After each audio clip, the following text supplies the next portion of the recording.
Bonjour à tous, je vous retrouve pour une vidéo assez particulière. Il y a quelques années, j'ai eu la chance d'interviewer Patrick Juvet. Honnêtement, c'était une personne, c'était un chanteur déjà que j'ai adoré. J'adorais ses chansons vraiment déjà avant de le rencontrer. Et quand je l'ai rencontré, je me suis rendu compte que c'était vraiment une personne vraiment adorable, très doux, très attentionné avec tout le monde, vraiment, il était vraiment adorable. Et donc j'ai eu l'occasion de le rencontrer, de l'interviewer. Et je vous laisse avec la vidéo, mais surtout soyez indulgents, c'était ma première interview. Voilà, alors cette vidéo-là n'a jamais circulé sur internet. Au début c'était l'objectif, puis finalement en fait je n'ai jamais eu l'occasion de la mettre. Seuls quelques petits chanceux ont pu la regarder. Et je vous dis donc je vous souhaite vraiment une bonne découverte. Et surtout, si vous ne connaissez pas Patrick, je vais aller écouter quelques-unes de ses chansons. Ma chanson préférée, c'est Sonia et La Musica. Donc voilà, je vous laisse découvrir la vidéo et moi je vous dis à demain. Ciao. Bonjour Patrick Juvet. Bonjour. Merci de nous accorder cette interview. Merci. Quelle est votre chanson coup de cœur parmi les titres que vous avez composés, que ce soit une chanson que vous avez chantée ou une chanson que vous avez composée pour quelqu'un d'autre? C'est la question piège. Pour moi, je ne vais pas dire que je les aime toutes parce que je les ai composées, donc ça veut dire que j'aimais bien composer la chanson. Je n'avais pas de priorité. Par contre, il y a Lundi au soleil pour Claude François qui fait toujours beaucoup rigoler les gens et qui chante en chœur. Mais j'aime bien une chanson que j'ai écrite pour Hélène Ségara. Et elle la chante très très bien, elle s'appelle Rêve. Et c'était sur son avant-dernier album. Merci, effectivement, on la connaît très bien, c'est une magnifique chanson. L'album de Humaine. Ouais, c'est ça. Je voudrais savoir à quoi ressemble le quotidien de Patrick Juvet. Ah, j'en sais rien du tout. Il y a des jours où je fais rien, il y a des jours où je fais plein de choses, trop de choses. Et je mets 2 jours à m'en remettre, mais je sais pas.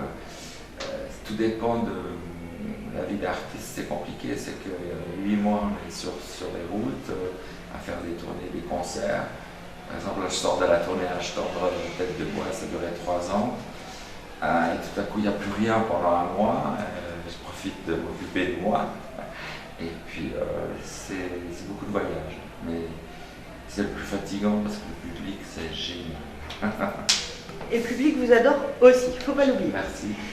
Je voudrais savoir, puisqu'on vous a vu collaborer avec plusieurs artistes, quelle collaboration musicale, que ce soit en chant ou en composition, vous a le plus marqué?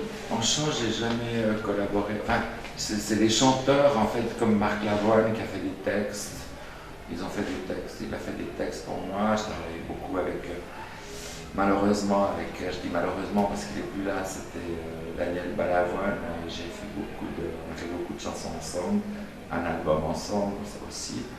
Mais je crois que mes 2 albums dont je suis toujours le plus fier, pourtant ils ne sont pas récents, mais il y a Où sont les femmes, Les Bleus au cœur et tout ça, c'est Jean-Michel Jarre.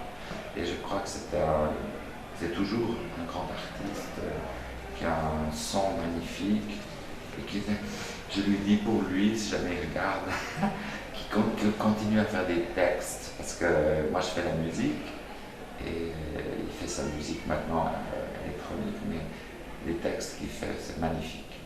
Pour Christophe, il a fait Les mots bleus et plein de chansons, c'est formidable.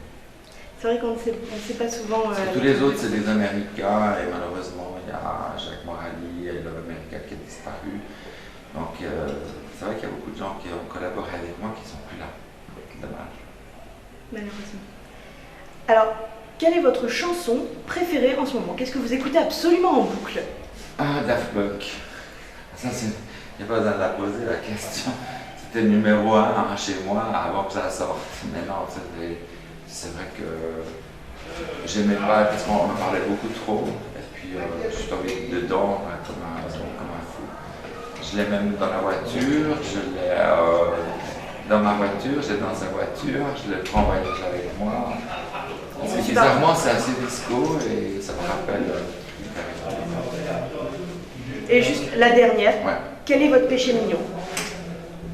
Chocolat. J'adore chocolat. Merci beaucoup. Merci à toi.